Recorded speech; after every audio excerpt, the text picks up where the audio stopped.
من الشيطان الرجيم بسم الله الرحمن الرحيم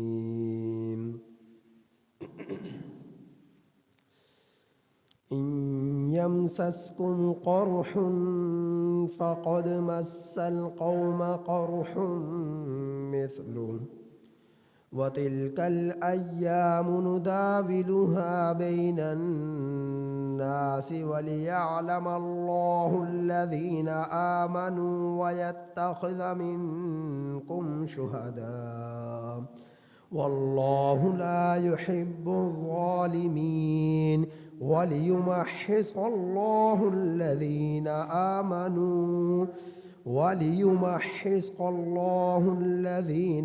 آمنوا ويمحق الكافرين أم حسبتم أن تدخلوا الجنة ولما يعلم الله الذين جاهدوا منكم ويعلم الصابرين ولقد كنتم تمنون الموت من قبل أن تلقوه فقد رأيتموه وأنتم تنظرون وما محمد إلا رسول قد خلت من قبله الرسل أفإن مات أو قتلا انقلبتم على أعقابكم ومن ينقلب على عقبيه فلن يضر الله شيئا وسيجزي الله الشاكرين.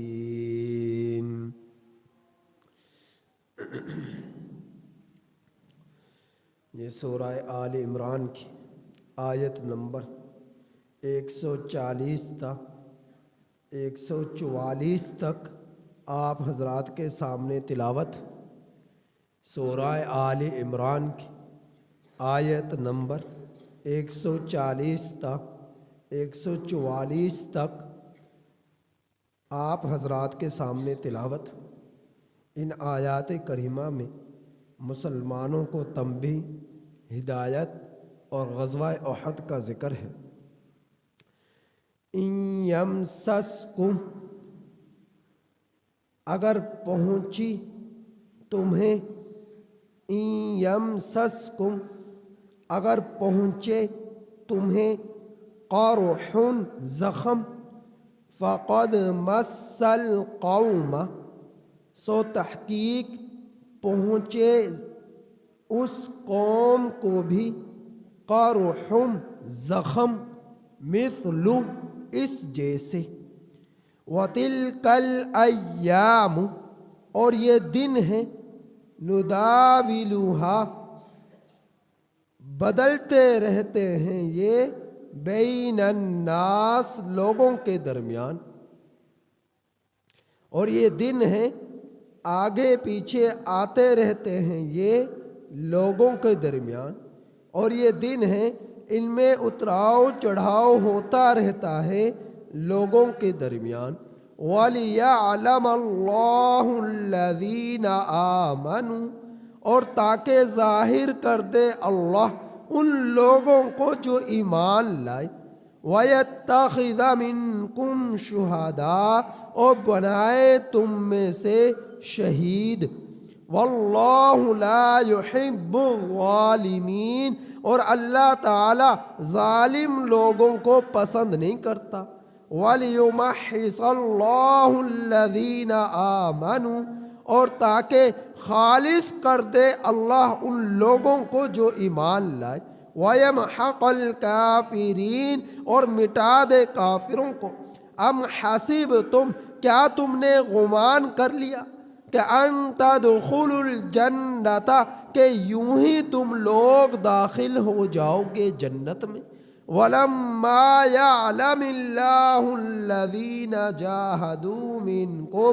اور ابھی تک ظاہر نہیں کیا اللہ نے ان لوگوں کو جنہوں نے جہاد کیا تم میں سے، وَيَعْلَمَ الصَّابِرِينَ، وہ جانتا ہے صبر کرنے والوں کو۔ وَلَقَدْ كُنْتُمْ، اور البتہ تحقیق تم لوگ، تمنون الموت من قبل، تمنا کرتے تھے موت کی اس سے پہلے، کہ ان تلقوہ، کہ تمہاری ملاقات ہو موت سے، اس سے پہلے کہ تم ملاقات کرتے موت سے۔ فقد رأیتموہ، سو تحقیق تم لوگ اسے دیکھ چکے، البتہ تحقیق تم لوگ موت کو دیکھ چکے۔ وَأَنْتُمْ تَنْظُرُونَ، اور بخوبی تم لوگ دیکھ رہے ہو۔ وَمَا مُحَمَّدٌ، اور نہیں ہے محمد صلی اللہ علیہ وسلم، إِلَّا رسول، مگر رسول، قد خلت من قبلہ الرسل، تحقیق اس سے پہلے بہت سے رسول گزر چکے۔ أَفَإِن مَّاتَ، بھلا اگر نبی کریم صلی اللہ علیہ وسلم وفات پا جائیں، او قتل، یا قتل کر دیے جائیں، انقلبتم، کہ تم پلٹ جاؤ گے، علی اعقابکم، اپنی ایڑیوں پر، کیا تم پھر جاؤ گے اپنی ایڑیوں پر؟ وَمَن يَنقلب، اور جو شخص پلٹا، جو شخص پھرا،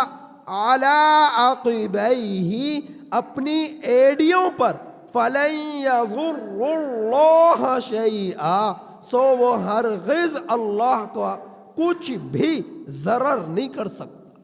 تکلیف نہیں دے سکتا، نقصان نہیں کر سکتا۔ وَسَيَجْزِي اللَّهُ الشَّاكِرِينَ، اور ان قریب اللہ تعالی بدلہ دے گا شکر ادا کرنے والوں کو، شکر گزاروں کو۔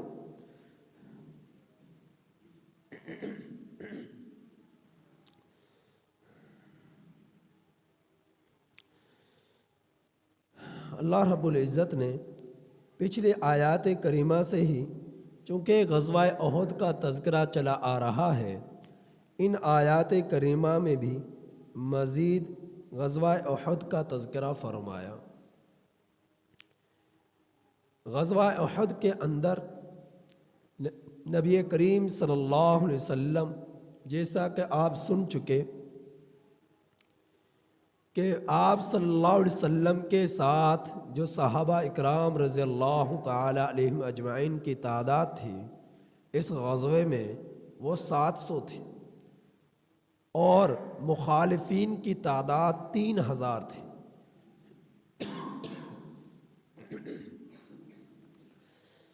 مخالفین کی تعداد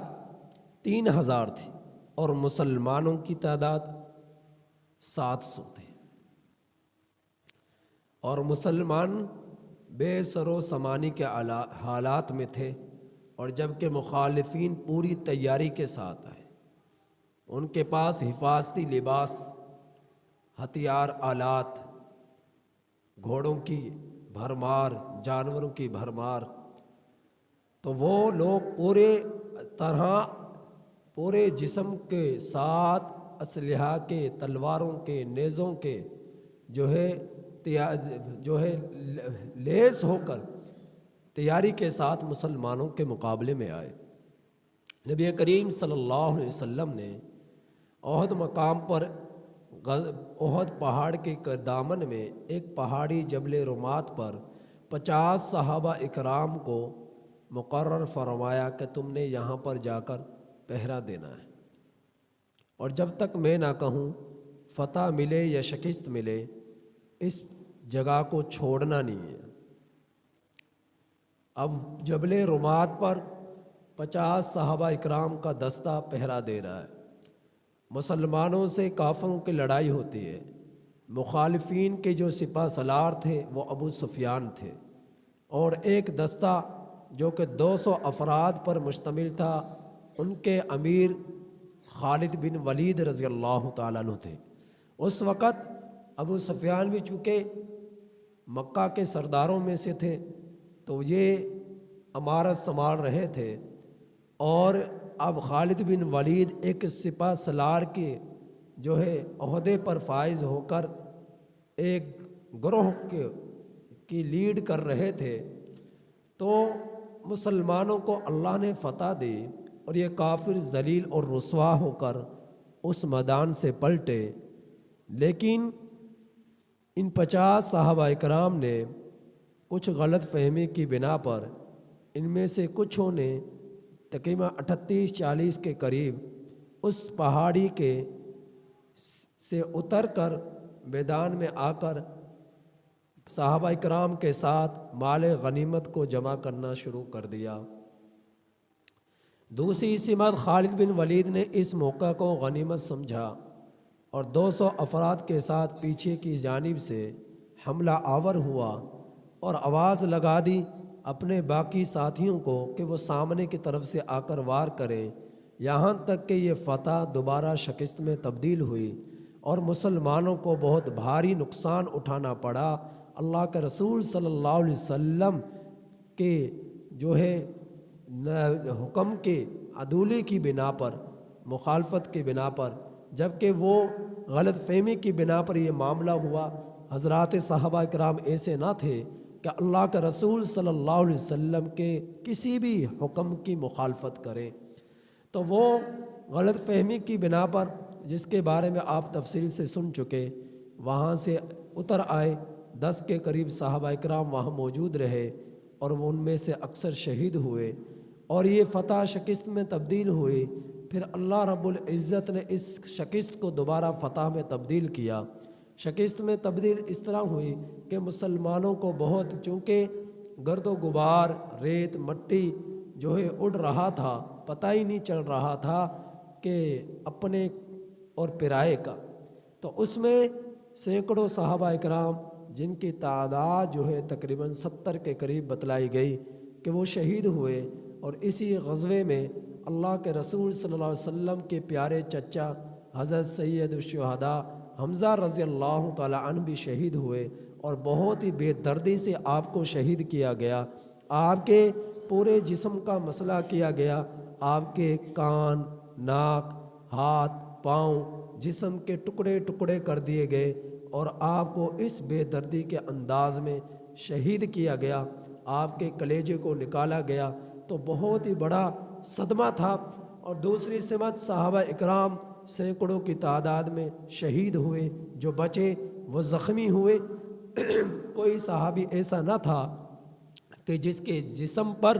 تلوار یا نیزے کا زخم نہ ہو، حتیٰ کہ اللہ کے رسول صلی اللہ علیہ وسلم کے دندان مبارک اور جو ہے آپ صلی اللہ علیہ وسلم کے چہرہ انور سر مبارک اسی غزوے میں شہید ہوا اور خون بہا۔ تو ہوا یہ کہ حضرت مصعب بن عمیر رضی اللہ تعالیٰ عنہ، جو کہ جن کی شکل اور صورت، چہرہ نبی کریم صلی اللہ علیہ وسلم سے ملتا جلتا تھا، وہ بھی اس غزوے میں شہید ہوئے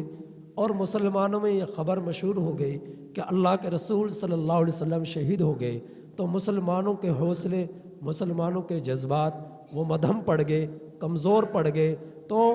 اس وجہ سے جب جسم میں جان ہی نہ رہی کہ آپ صلی اللہ علیہ وسلم کی شہادت کی جھوٹی خبر مشہور ہوئی، اس کی بنا پر حوصلے پست پڑ گئے، تو یہ فتح شکست میں تبدیل ہوئی۔ اور پھر میرے رب نے جب یقین ہو گیا اور یہ آواز آئی کہ نہیں، اللہ کے رسول صلی اللہ علیہ وسلم شہید نہیں ہوئے بلکہ آپ صلی اللہ علیہ وسلم زندہ ہیں، تو دوبارہ سے مسلمانوں میں ایک جان پڑی اور طاقت آئی اور دوبارہ کافروں پر حملہ آور ہوئے اور ان کو قتل کیا اور بہت ساروں کو گرفتار کیا۔ تو اللہ رب العزت نے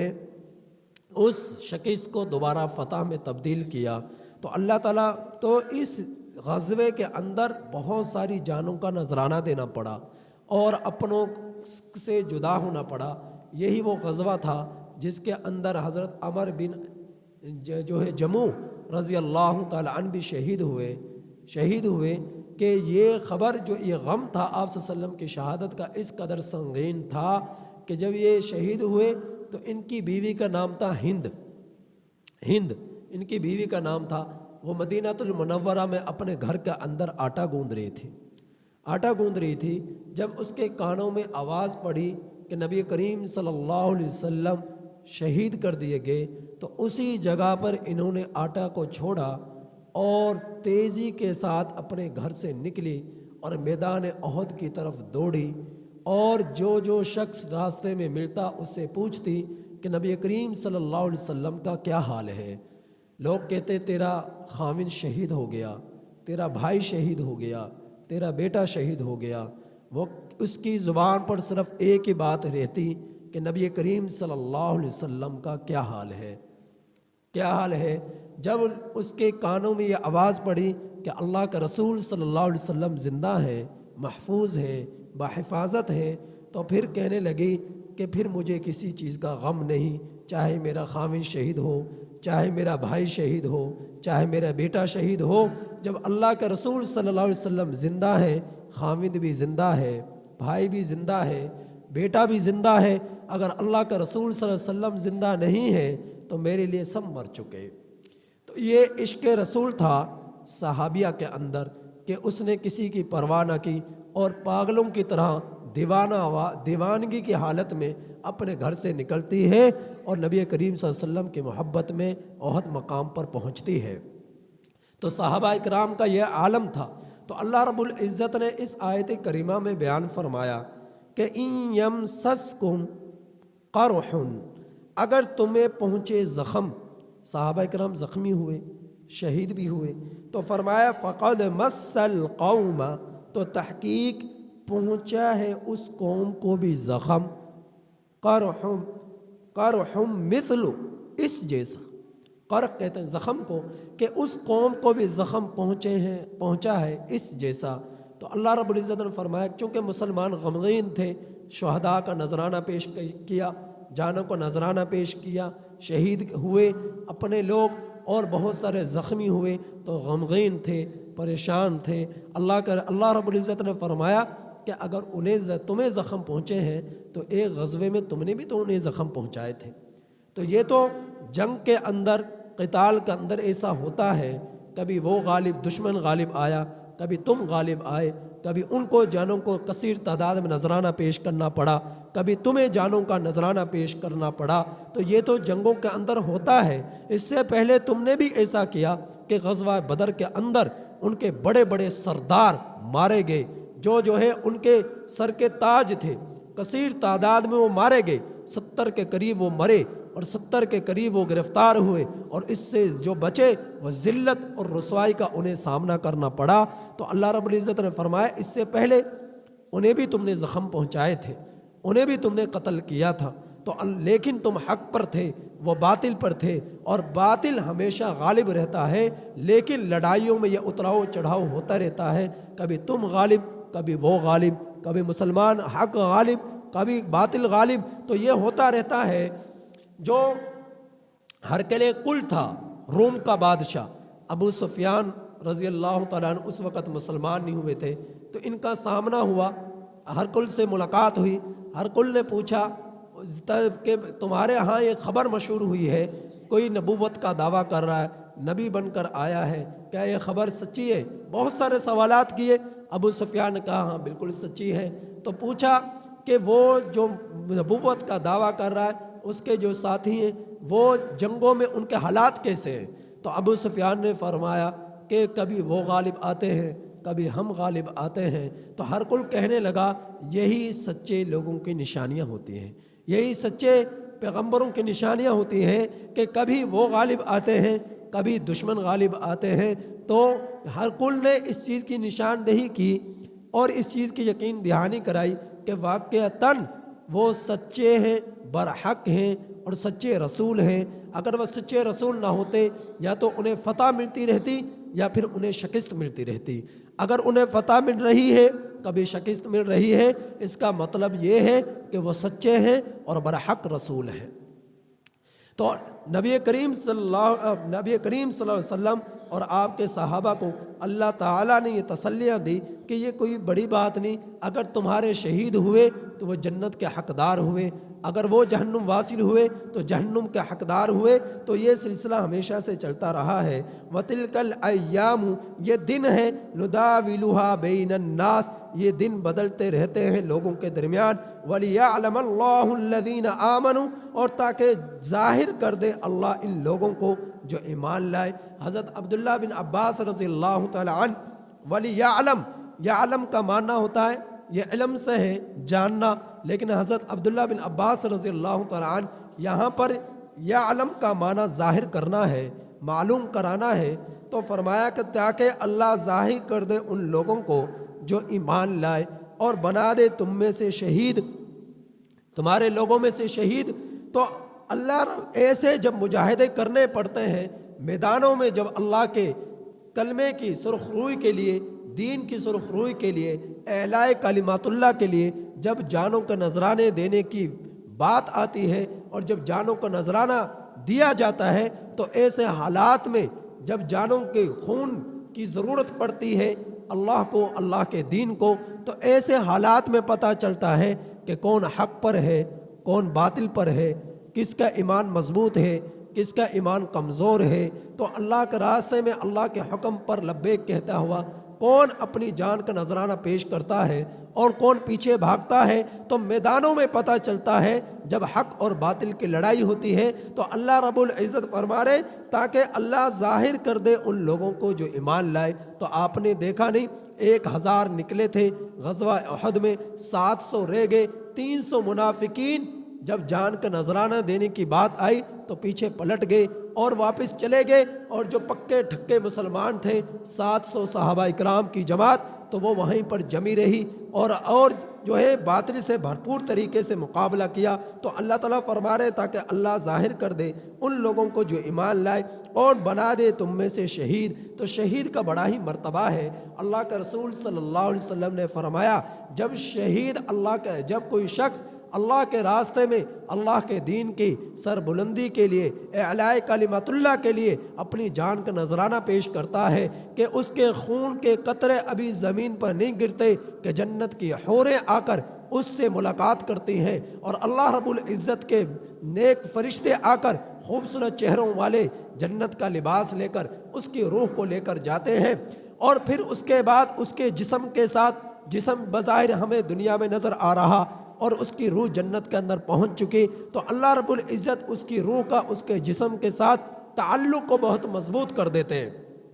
تعلق کو بہت مضبوط کر دیتے ہیں۔ اللہ کے رسول صلی اللہ علیہ وسلم نے فرمایا کہ ایک شہید جب اللہ کے راستے میں شہید ہو جاتا ہے، ایک شخص جب اللہ کے راستے میں شہید ہو جاتا ہے، تو اللہ رب العزت ایسے شہید کے لیے جنت کے اندر 100 منزلہ کے محلات عطا فرمائیں گے، اور جب ان محلات کی طرف وہ دیکھے گا، دیکھنے والا دیکھے گا، تو اس کی پگڑی، اس کی ٹوپی ان کی بلندی کی وجہ سے زمین پر گر جائے گی۔ تو حضرات صحابہ اکرام نے پوچھا اے اللہ کے رسول صلی اللہ علیہ وسلم کیا انبیاء اکرام کے بھی ایسے محلات ہوں گے؟ تو نبی کریم صلی اللہ علیہ وسلم نے فرمایا نہیں، انبیاء اکرام کے محلات تو اس سے بھی بلند ہوں گے۔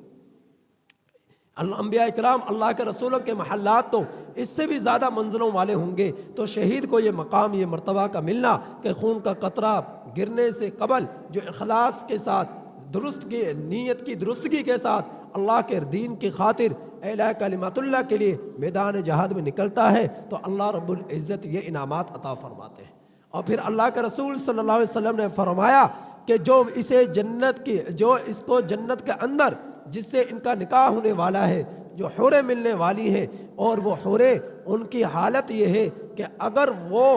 اپنا ان کا ایک دوپٹہ، اگر ایک دوپٹے کی قیمت لگائی جائے تو دنیا ما فیہا کو بھی اگر اس کے مقابلے میں لایا جائے تو ایک دوپٹے کی قیمت ادا نہیں کی جا سکتی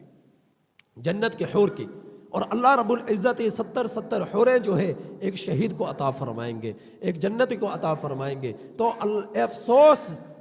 کرنا چاہیے ایسے لوگوں کو کہ جو ہے بستر پر جن کو موت آ جائے، اور جو ہے اللہ کے راستے میں شہید نہ ہو، اور جس کے دل میں تمنا بھی نہ ہو اللہ کے دین کے خاطر اللہ کے راستے میں لڑتا ہو میں شہید ہو جاؤں، تو اللہ کے رسول صلی اللہ علیہ وسلم نے فرمایا کل قیامت کے دن جب ایسے لوگ جن کو بستروں پر موت آئی وہ جب دیکھیں گے شہداء کے اس مقام اور مرتبے کو تو اس وقت یہ تمنا کریں گے کاش کہ ہمیں دنیا کے اندر دوبارہ بھیج دیا جائے، یا دنیا کے اندر جب ہم رہتے تھے کاش ہم بھی شہید ہو جاتے اور ہمارے جسموں کو کینچیوں کے ذریعے سے کاٹا جاتا اور ٹکڑے ٹکڑے کر دیے جاتے، اس حال میں ہم لوگوں کو موت آ جاتی۔ تو یہ تمنا کریں گے وہ لوگ جن کو بستروں پر موت آئی، جن کو اپنے مکانات کے اندر موت آئی، جن کو اپنے گھروں کے اندر موت آئی۔ تو شہید کا مقام اللہ رب العزت نے بہت بلند رکھا ہے، بہت اعلیٰ رکھا ہے۔ تو اللہ تعالیٰ فرما رہے تاکہ ظاہر کر دے اللہ ان لوگوں کو جو ایمان لائے اور تم میں سے بنائے شہید، واللہ لا يحب الظالمین، اور اللہ تعالیٰ ظالم لوگوں کو پسند نہیں کرتا، اللہ تعالیٰ ظالم لوگوں کو پسند نہیں کرتا۔ یہ غزوہ احد کے اندر جو باطل جو ہے امڑ کر آیا اور مسلمانوں کو قتل کیا، شہید کیا گیا، مسلمانوں کو زخم کیے، مسلمانوں کو تکلیف پہنچائی، اللہ کے رسول صلی اللہ علیہ وسلم کو تکلیف پہنچائی، تو اللہ تعالیٰ ایسے ظالموں کو پسند نہیں کرتا۔ فرمایا وَلِيُمَحِّصَ اللَّهُ الَّذِينَ آمَنُوا، اور تاکہ اللہ خالص کر دے ان لوگوں کو جو ایمان لائے، وَيَمْحَقَ الْكَافِرِينَ، اور مٹا دے کافروں کو، خالص کر دے حق والوں کو اور کافروں کو مٹا دے۔ اب پختہ ایمان والے ہیں وہ بھی الگ ہو جائیں گے، جن کمزور ایمان والے ہیں جن کے دلوں میں نفاق ہے وہ علیحدہ ہو جائیں گے، تو حق والوں کا بھی پتہ چل جائے گا اور باطل والوں کا بھی پتہ چل جائے گا۔ تو اللہ رب العزت جو خالص ایمان لانے والے ہیں ان کو الگ کر دے، اور جو ہے جن کے دلوں میں ایمان کمزور ہے، منافقت ہے، ان کو بھی اللہ رب العزت الگ کر دے۔ تو اللہ رب العزت نے اس آیت کریمہ میں یہ بیان فرمایا غزوہ بدر کا اندر چونکہ صحابہ کرام جو غزوہ بدر کا اندر شریک نہ ہو سکے تھے ان کی تمنا تھی کہ اب دوبارہ موقع ملے گا تو ہم جم کر لڑیں گے اور لڑتے لڑتے شہید ہو جائیں گے۔ تو اللہ رب العزت نے ان لوگوں کو موقع دیا غزوہ احد کے اندر، اور پھر انہوں نے جب دیکھا موت کو اپنی آنکھوں سے دیکھا کہ جو بچ گئے اور جو شہید ہو گئے وہ تو اپنے خالق حقیقی سے جا ملے، لیکن جو بچ گئے انہوں نے اپنی آنکھوں سے دیکھا ان کے سامنے موت آئی، لیکن انہوں نے میدان کو نہ چھوڑا، پشت پھیر کر نہ بھاگے اور جمے رہے۔ ہاں کمزور تھوڑی دیر کے لیے ضرور پڑے، جب اللہ کے رسول صلی اللہ علیہ وسلم کی شہادت کی خبر ملی تو اللہ رب العزت نے اس کا بھی آگے بیان فرمایا کہ ام حسبتم ان تدخلوا الجنہ، کہ کیا تم نے گمان کر لیا کہ تمہیں یوں ہی جنت مل جائے گی؟ وَلَمَّا يَعْلَمِ اللَّهُ الَّذِينَ جَاهَدُوا مِنْكُمْ، اور ابھی تک اللہ نے ظاہر نہیں کیا ان لوگوں کو جنہوں نے تم میں سے جہاد کیا، اور ان لوگوں کو جو تم میں صبر کرنے والے تھے۔ اس سے پہلے تو تم لوگ تمنا کرتے تھے موت کی، اس سے پہلے کہ تمہاری موت سے ملاقات ہوتی، پھر تم دیکھ چکے موت کو، اور بخوبی تم لوگ دیکھ رہے تھے۔ غزوہ احد کے اندر، غزوہ بدر میں جو رہ گئے تھے انہوں نے تمنا کی، انہوں نے یہ اللہ تعالیٰ سے یہ پکا ارادہ کیا کہ اے اللہ دوبارہ موقع ملا تو ہم جم کر لڑیں گے اور خوب لڑائی کریں گے اور کافروں سے مقابلہ کریں گے۔ تو اللہ تعالیٰ فرما رہے کہ پھر تم دیکھ سکے، جو شہید ہو گئے وہ تو شہید ہو گئے، جو بچ گئے انہوں نے وہ دیکھ لیا غزوہ احد میں اپنی آنکھوں سے موت کو کہ موت منڈلا رہی ہے، اور وہ بخوبی دیکھ رہے تھے۔ تو جنت یوں نہیں مل جاتی، جنت کے حصول کے لیے قربانیاں دینا پڑتی ہے، جہاد کرنا پڑتا ہے، میدان میں نکلنا پڑتا ہے، اللہ کے راضی کرنے کی اپنا تن من دھن سب کچھ قربان کرنا پڑتا ہے کہ رب راضی ہو جائے تب جا کر جنت ملتی ہے۔ ہم نے جنت کو بس یوں ہی سمجھ لیا کہ زبان پر ذکر و اذکار کر کے جنت مل جائے، قربانی دیے بغیر جنت مل جائے، صرف نمازیں پڑھنے سے جنت مل جائے، صرف روزے رکھنے سے جنت مل جائے، اور جب وقت آئے جانوں کا نذرانہ پیش کرنے کی اور ہم اس وقت کے آنے پر ہم جانوں کو نذرانہ پیش نہ کریں، اللہ کے حکم پر لبیک کہتے ہوئے میدان جہاد میں نہ نکلے، قربان اور اپنے نفس کو مارنے کی بات آئے تو خواہشات کو ہم جو ہے اس کا قتل نہ کریں، خواہشات کو جو ہم دبائے نہ، مارے نہ، تو ایسے پھر اس وقت پتہ چلتا ہے کہ پکے مسلمان کون ہے، کمزور مسلمان کون ہے۔ تو جنت یوں نہیں مل جایا کرتی، جنت کے لیے قربانیاں دینا پڑتی ہے، جنت کے لیے اپنا تن من دھن سب کچھ قربان کرنا پڑتا ہے۔ تو اللہ تعالیٰ نے فرمایا وما محمد الا رسول، اور نہیں ہے محمد مگر رسول، قد خلت من قبلہ الرسل، تحقیق اس سے پہلے رسول گزر چکے، افئن ماتا، کیا افئن ماتا او قتل انقلبتم، کیا نبی کریم صلی اللہ علیہ وسلم اگر شہید ہو جائے، بھلا نبی کریم صلی اللہ علیہ وسلم شہید ہو جائے، آپ صلی اللہ علیہ وسلم یا وفات پا جائے تو کیا اپنی ایڈیوں پر پلٹ جاؤ گے؟ نبی کریم صلی اللہ علیہ وسلم ابھی تو تمہارے درمیان موجود ہیں، لیکن ایک دن آئے گا آپ صلی اللہ علیہ وسلم دنیا سے رخصت ہوں گے، آپ صلی اللہ علیہ وسلم دنیا سے پردہ فرما جائیں گے۔ تو کیا آپ صلی اللہ علیہ وسلم کے پردہ فرما جانے کے بعد دین ختم ہو جائے گا، جہاد ختم ہو جائے گا، قرآن ختم ہو جائے گا اور اللہ کا دین جو ہے یہ ختم ہو جائے گا؟ نہیں، ایسا نہیں ہے۔ یہ آپ صلی اللہ علیہ وسلم جس مقصد کے لیے آئے، آپ صلی اللہ علیہ وسلم نے اس مقصد کی تکمیل کی اور دین کو پوری طرح لوگوں تک پہنچایا۔ اب اس ذمہ داری کو سنبھالا اللہ کے رسول صلی اللہ علیہ وسلم کی امت نے، اور اس کو بخوبی جو سنبھالنے والا ہے اللہ تعالیٰ اسے دنیا میں بھی نوازیں گے، آخرت میں بھی نوازیں گے۔ تو دنیا کے اندر جو ہم نے رہنا ہے، پکا مسلمان بن کر رہنا ہے، کمزور مسلمان بن کر نہیں رہنا۔ بالکل اسی طرح جس طرح کے جو ہے لیلا مجنو کے بارے میں ایک واقعہ مشہور ہے کہ ایک مرتبہ جو ہے مجنو آیا اور لیلا کی سہیلیوں کے پاس۔ یہ جو مجنو لیلا کا جو واقعہ ہے یہ اس وقت کا ہے کہ جب نبی کریم صلی اللہ علیہ وسلم تشریف نہیں لائے تھے۔ نبی کریم صلی اللہ علیہ وسلم کے زمانے سے پہلے کا یہ زمانہ ہے جس میں لیلا مجنو تھے، اور کچھ روایت میں آتا ہے کچھ زمانہ انہوں نے اللہ کے رسول صلی اللہ علیہ وسلم کا بھی پایا۔ تو لیلا مجنو کا تو مجنو ایک مرتبہ آیا لیلا کی سہیلیوں کے پاس اور اس سے جو ہے کھانے پینے کے لیے کچھ چیزیں مانگی، تو سہیلیوں نے گوشت دیا، چوری دی اور جو ہے اس کے کھانے پینے کے لیے اشیاء دی، اور وہ چلا گیا اور پیٹ بھر کر کھایا اور دوسرے دن پھر آ گیا۔ یہ اس نے کئی مرتبہ کیا۔ لیلا کی سہیلیوں کے دل میں ایک مرتبہ یہ بات آئی، یہ کیسا مجنو ہے کہ یہ لیلا سے محبت کا دعویٰ کرتا ہے اور ہمارے پاس جب آتا ہے سوائے کھانے پینے کے کوئی لیے سوا کوئی کسی چیز کا سوال نہیں کرتا، اس کا امتحان لیا جائے۔ تو لیلا نے اپنی سہیلیوں سے کہا امتحان یوں لو کہ ایسا کرو کہ اس کے سامنے ایک پیالہ بھیجو اور اس سے کہو کہ لیلا سوال کر رہی ہے خون کا، خون دے۔ تو لیلا کی سہیلیوں نے پیالہ اس کی طرف بھیجا اور اس سے کہا کہ لیلا تیرا خون مانگتی ہے۔ تو وہ مجنو کہنے لگا کہ خون دینے والا مجنو تو جنگل کے کسی کونے میں پڑا ہے، میں پکا سچا مجنو نہیں ہوں، میں تو ایک بناوٹی مجنو ہوں، میں تو چوری اور گوشت کھانے والا مجنو ہوں، اور جو ہے لیلا سے محبت کرنے والا مجنو ہے وہ تو جنگل کے کسی کونے میں پڑا ہے، میں خون نہیں دے سکتا، خون لینا تو اس سے جا کر لو۔ تو ہم لوگوں کی کیفیت یہ بن گئی کہ ہم لوگوں کے ایک بناوٹی مجنو کی طرح ہماری کیفیت بن گئی کہ اللہ سے محبت کے دعوے کرتے ہیں، نبی کریم صلی اللہ علیہ وسلم سے محبت کے دعوے کرتے ہیں، لیکن جب خون دینے کی بات آتی ہے تو ہم کہتے ہیں کہ خون دینے والے تو وہ موجود ہیں، ہم سے خون کا مطالبہ نہ کرو، ہم سے قربانیوں کا مطالبہ نہ کرو۔ اگر خون لینا ہے تو ان لوگوں کا لو جو محبت رسول کا دعویٰ کرتے ہیں، جو محبت الہی کا دعویٰ کرتے ہیں، وہ خون دیں گے۔ ہم خون دینے والوں میں سے نہیں ہیں، ہم تو ایک بناوٹی مسلمان ہیں، ہم تو ایک بناوٹی لوگ ہیں۔ تو ہم لوگوں کی کیفیت یہ بن گئی۔ تو اللہ کے لیے اگر ہم لوگوں کے دلوں میں محبت ہے، اگر رسول کے لیے ہم لوگوں کے دلوں میں محبت ہے، تو پھر جہاں اللہ کے رسول صلی اللہ علیہ وسلم کو قربانی دینے کی ضرورت پڑے، نبی کریم اللہ رب العزت کو کہ دین کو قربانی دینے کی ضرورت پڑے، پھر وہاں تن قربان کرنا پڑے، دھن قربان کرنا پڑے، جان قربان کرنی پڑے، تو سب کچھ قربان کرنا پڑے گا۔ اس کے بدلے میں ملے گا کیا؟ اس کے لیے وہ کچھ ملے گا جو ہمارے تصور سے بھی بالا تر ہے،